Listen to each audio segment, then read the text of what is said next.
Hello everybody, my name is Gerald. I am a certified TEFL teacher. Welcome to my channel. My topic today is the simple past tense. The simple past tense in regular verbs is formed by adding ed to the infinitive. For example, to walk, I walked. If a verb ends with e, only a d is added. For example, to live, I lived. Note the verb ending remains the same throughout.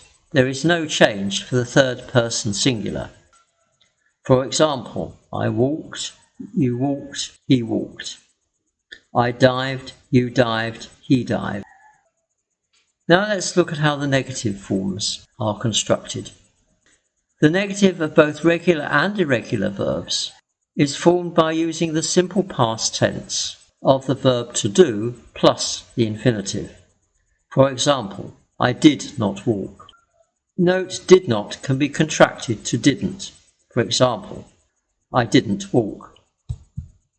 The interrogative forms of both regular and irregular verbs are formed as follows.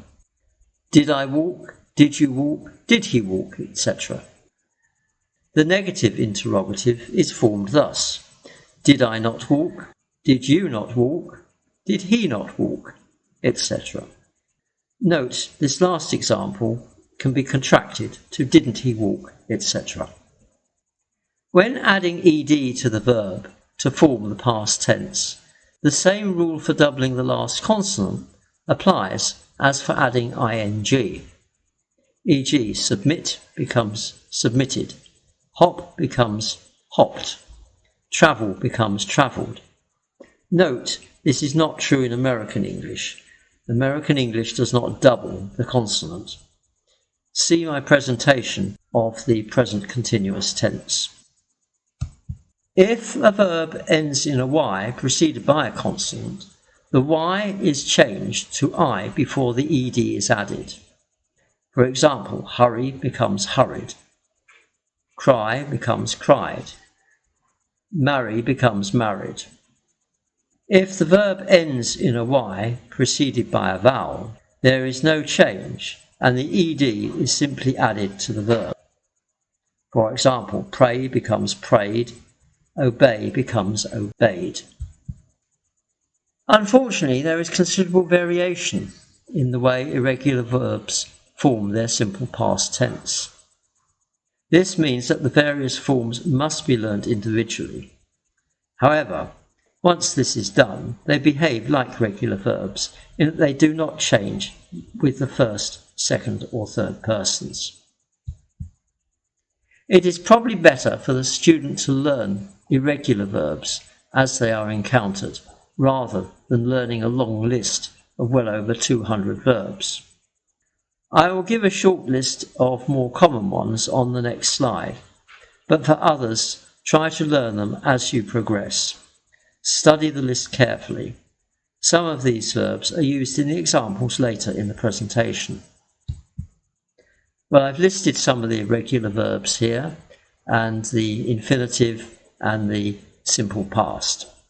Note, compounds of some of these verbs, such as overcome, become, all take the same form. What are the uses of the simple past? Well, for completed actions when a definite time is given. I saw him this morning. The Queen died in 2022.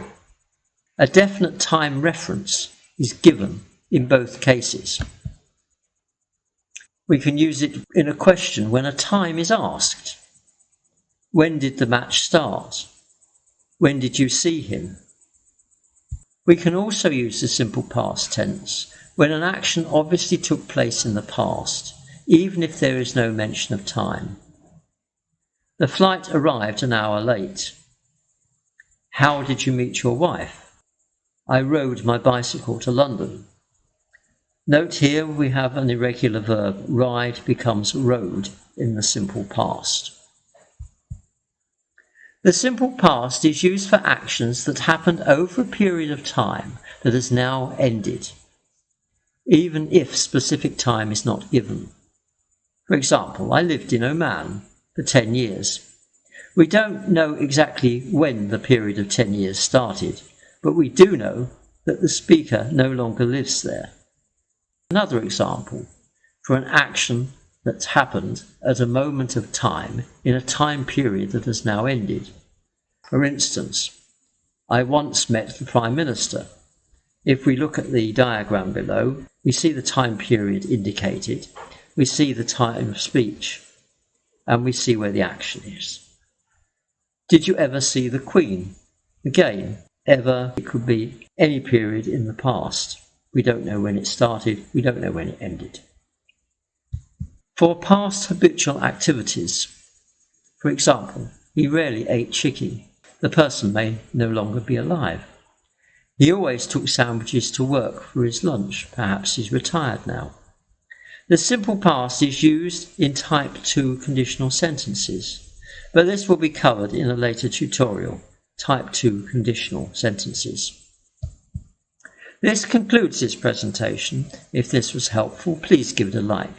Remember also to follow and subscribe to my channel. Thank you for watching. See you again soon. Goodbye.